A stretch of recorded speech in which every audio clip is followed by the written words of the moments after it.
Shalom, everyone. It's Rabbi Eric Solomon here in Raleigh, North Carolina, Beth Meyer Synagogue.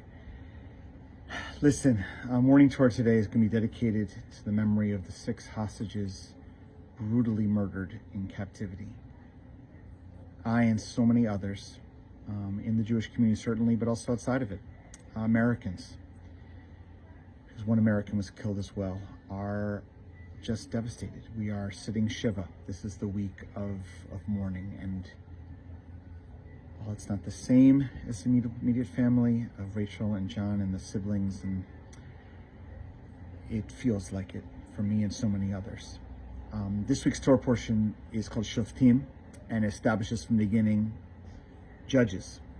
Lishpot means to judge, and Shoftim in a society in the book of Deuteronomy is clarifying that what makes a society civil, it makes it civilized, is that there is a way to deal with grievances that is not based in visceral, violent action, but based in court, in language, in decisions, and enforcement. That's what Shoftim's about. It's not about it's about judging. But what's remarkable, I want to bring here as a contrast, if you heard Rachel Goldberg-Poland's incredibly painful and powerful eulogy, she devoted the entire time appropriately and, I don't want to say heroically, focusing on her love for her son, the pain in having him lost, her admiration and love for him.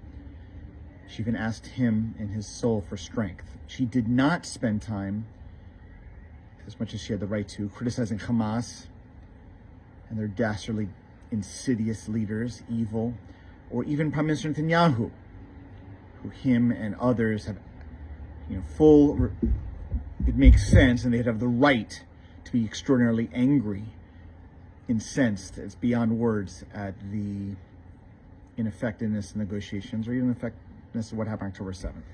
But she didn't. She didn't go to judgment. And that's what I want to say. This week's Parsha focuses on judgment, because judgment and judging and judges and judge system is an effective, civilized way to deal with grievances, anger, disagreements in a civilized society. And at the same time, there is also a time just to mourn and not to get involved in judgments, but just to feel. And this is a week of feeling, of suffering, of mourning. And so I offer this here to invite patience and compassion for all of us, especially on those that are outside the Jewish community listening to this, or even within it. Just about all the Jewish community is suffering right now enormously. It has been since October 7th, but especially this week.